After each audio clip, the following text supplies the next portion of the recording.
पहले हमने अंडरस्टैंड करा consumers equilibrium, one commodity case, two commodity case, theory point of view से। Numericals में भी आ सकता है, यूटिलिटी एनालिसिस के न्यूमेरिकल्स आ सकते हैं। ध्यान से देखना, बड़े ही सिंपल होते हैं। जैसे क्वेश्चन नंबर 2 है, क्वेश्चन नंबर 2 में क्या है, suppose the price of a commodity is 8, तो क्या गिवन है, px is 8 and marginal utility of 4 units, 1 unit consume करी तो ये, 2 यूनिट कंज्यूम करी तो ये, 4 यूनिट्स की मार्जिनल यूटिलिटी ये है। How many units should a consumer purchase in order to maximise satisfaction? Equilibrium condition क्या है, MUX should be equal to PX। कितनी यूनिट्स कंज्यूम करूंगा so that MUX becomes equal to PX? First unit पे 12, so MUX is greater than PX, I will consume more. Second unit पे 10, MUX is still greater than PX, I will consume more. Third unit पे MUX becomes equal to PX, तो third unit पे मैं satisfaction maximize कर रहा हूँ, the consumer will consume 3 units. Okay. कभी कभी तो हमें डायरेक्ट ऐसा क्वेश्चन आ जाए, बट इतनी अच्छी किस्मत कहाँ लेके आए हैं हम। ध्यान से देखना, थोड़ी सी मेहनत करनी पड़ेगी, तब मिलेगा आपको आपका फल। Third question, given below is the utility schedule of a consumer for a commodity X. The price of the commodity is rupees 6. How many units should the consumer purchase in order to maximize satisfaction? Requirement same है question की, but यहाँ पे हमें क्या given है, total utility. जब आपको total utility given हो तो मार्जिनल यूटिलिटी निकालना पड़ेगा। ध्यान से देखना, बहुत इजी है। यूनिट्स क्या है, 6, मैं करके दिखाता हूँ आपको। क्वेश्चन नंबर 3 है ना, 6 1 2 3 4 5 6। टोटल यूटिलिटी कितनी है, 10 18 25 31,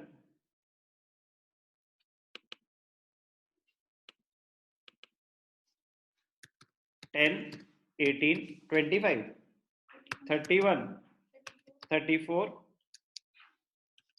एंड अगेन 34। ओके, अब ध्यान से देखना, एक सिंपल सी रिक्वायरमेंट, क्योंकि हमें TU गिवन है, TU से तो इक्विलिब्रियम पता नहीं चलता, हमें चाहिए MU।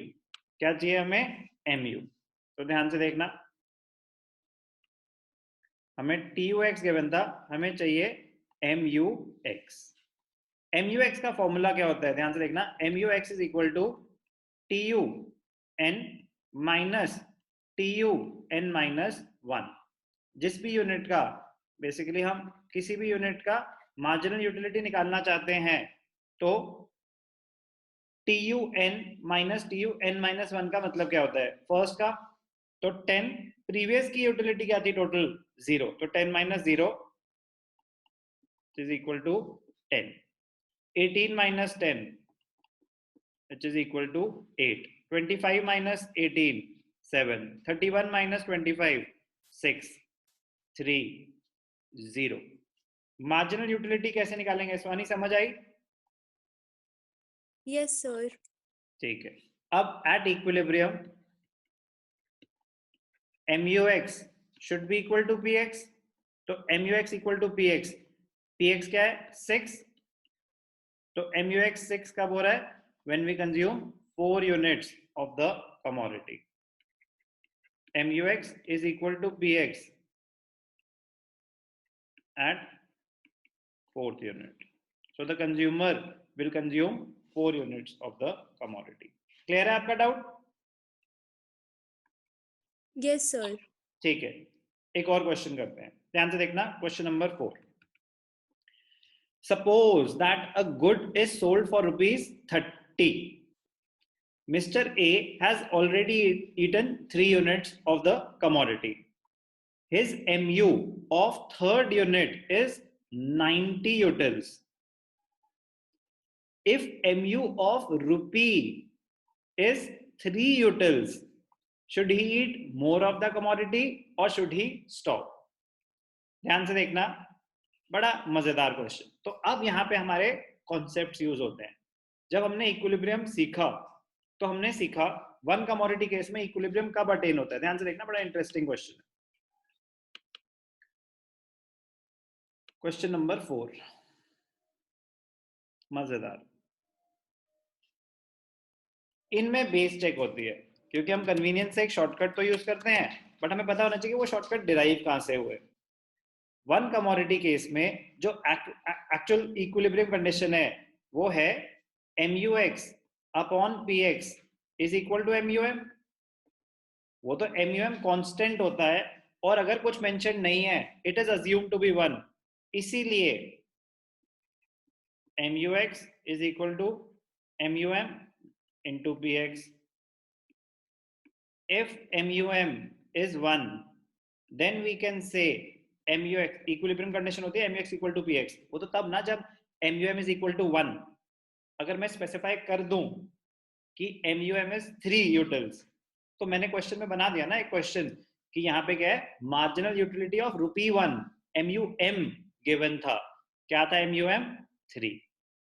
अब ध्यान से देखना, सपोज ये हो गया PX 30 और आपको यूटिलिटी कितनी मिल रही है? 90। ध्यान से देखना, तो आप फॉर्मूला में पुट करोगे ना, तो at equilibrium MUX upon PX is equal to MUM। MUX कितना गिवन है? 90। बोलो बेटा, MUX 90 है, PX क्या है? 30, और MUM क्या है? 3। तो 90 अपॉन 30 क्या आ रहा है? 3 आ रहा है। Since MUX upon PX is equal to MUM, MUX upon PX क्या आ रहा है? 3, और 3 हमारा क्या है? MUM। इसका मतलब कंडीशन सेटिस्फाई हो रही है।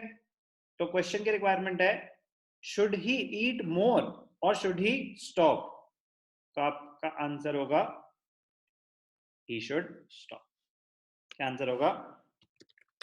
the consumer should stop as he has attained equilibrium। equilibrium attain हो चुका है, the consumer should stop। मजेदार क्वेश्चन था, इंपॉर्टेंट है। क्लियर है? 2, 3, 4 ठीक है ना? अब 2 कमोडिटी का एक करते हैं।